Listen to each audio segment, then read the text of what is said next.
Before God and man, I voted for President Akufo Addo. Voted for him. I am not sure. I voted for him, but I have regretted doing that.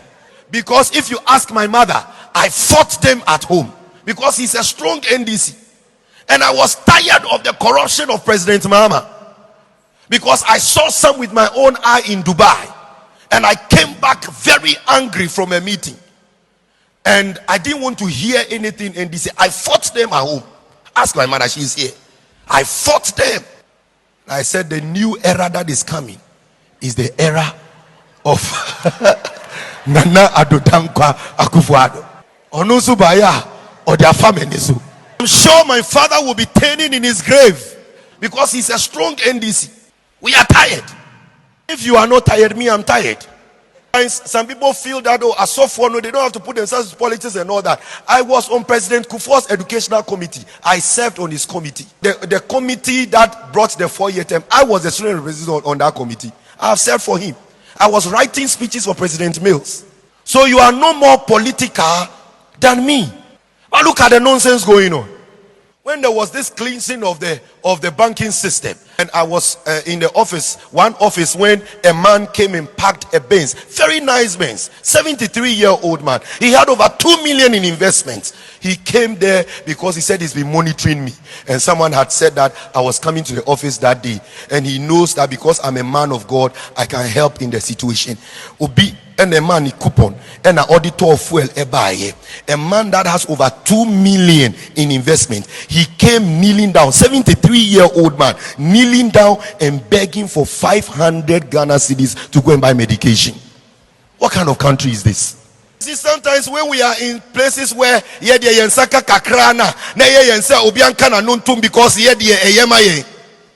so the few will benefit and then the masses will be suffering. Because the people in position of authority are wicked and evil. Listen, anytime you see people suffering, it is an indication that leadership is wicked. It's as simple as that. Is it Proverbs 19:2? It says that when the wicked are in authority, the people suffer. Yeah. We're going through this country teaching people about investments, setting up investment clubs. For the past 20 years, now investment. IPACI, will organize people into 20 groups of 20. Now we go and invest. They go and put the money in bonds. Then somebody comes to tell you that he's going to use it for debt restructuring. And then you are happy because you are NPP. Yeah, you know you're NPP, but it is nonsense. Did you hear what the German ambassador said yesterday?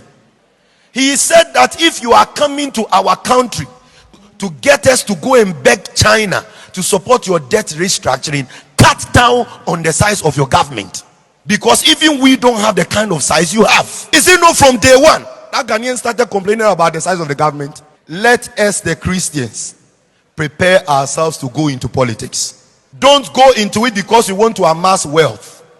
Go into it because you want to bring change and take care of people. Have a big house. How many rooms do you sleep in? Sometimes even the room you sleep in, you leave there and go and sleep in the hall. We don't need so much, but it is called acquisitive greed. May God deliver us. May we be each other's keeper. I said the communion reminds us that we need to be united here, then we can make it to heaven. But if we are united, we will care for each other. The person who sponsored some of the books that Dr. Yaopebi printed on financial intelligence was our Minister of Finance. He was the one who was teaching us, lecturing us, helping us. He really helped us to understand what investment was. Reverend Mrs. Comfort Okran, who is on the board of Bank of Ghana, she was one of them. And all these people are strategically positioned. Whatever is fighting their Christianity, that is not allowing what we truly know about them. Because I'm telling you, these are very genuine people. They are very caring people. They are loving, they are genuine. I'm telling you, I know them. I can't bury the thing. It means that there is something there that must be broken. All supposed to be involved. And that is what we sing. We are all involved. We are all involved. We are all involved in building a man. They are talking about a man, a Nigerian, who left over 75 billion in the coffers as a governor. Hey, in Nigeria, when he was a governor, a man that they will give a convoy about 15 cars. He says, why are you giving me 15 cars to be my convoy? No. Who is chasing after me? I'll just use my car. And he will not allow anybody to fuel his car unless he's sitting in it. They said we were going to use about 280 million to finish his official residence. They said, why? Why are you going to use that? When people are suffering, how can you use that? They were going to buy expensive bed. He said, why? Don't we have people in my jurisdiction who do bed, who make bed? So he went to one of them and said, come and make beds for all the rooms over here. And that when he sleeps on that one, it is also a bed. This is an African politician, a Christian.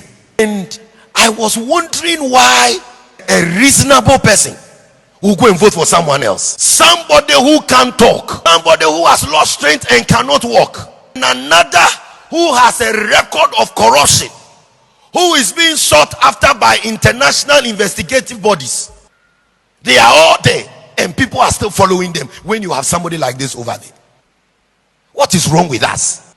It's because we have taken the church out of the whole thing. But I'm reminding you, the government is supposed to be on the shoulders, which is the church. And Nigerian youth are wild, and they tell him, Peter Obi, we are putting you there, and if you go there and you do nonsense, you will hear from us.